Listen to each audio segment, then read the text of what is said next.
देखु छात्र हूँ देशर भविष्यत किभली भाव कांग्रेस दलर छात्र नेता एक युवती को कोल्ड ड्रिंक्स रे निशा द्रव्य दे किभली भाव दुष्कर्म कले आज सारा ओडिशा नुहे सारा भारतवासी आज देखिं।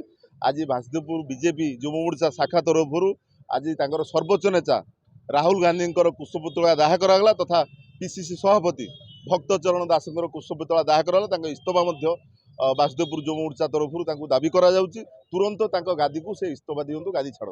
कांग्रेस दल जे कि नारी को सुरक्षा देवाई डिंडिबा पिटुला किछि दिन तले आउ नारी को सुरक्षा दब नारीर हक पाई लड़ब यापाई ओडिशा स्ट्राइक कले किंतु आज जना पड़ुछि तांकरी छात्र कांग्रेस जड़े नेता से एबे धरा पड़ी कौन पाई ना गोटे 18-19 वर्षर झील को जेकि होटेल रे निशा द्रव्य सेवन करे बलात्कार करिछन।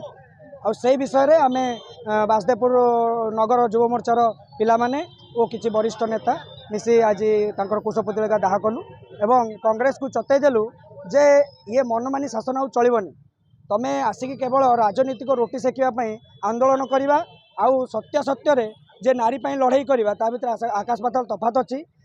बीजेपी भारतीय जनता पार्टी यहाँ लड़ाई करुला करिवो आउ आसंता काल लड़ाई करी चली।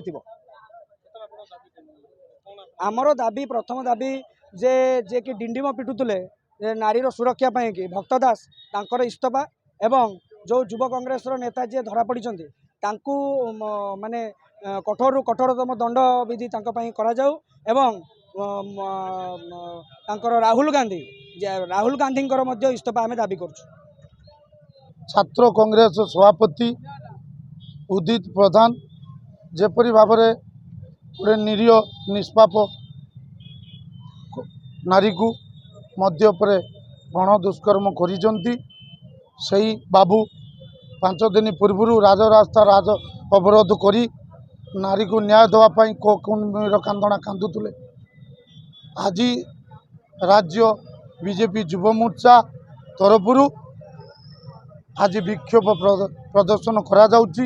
एही विक्षोभ प्रदर्शन दाबी आमे करुचु जे भक्त दास पीसीसी सभापति पदरु इस्तफा दियंतु। आमर दाबी राहुल गांधी तांका पदरु इस्तफा दियंतु, यह आमर दाबी।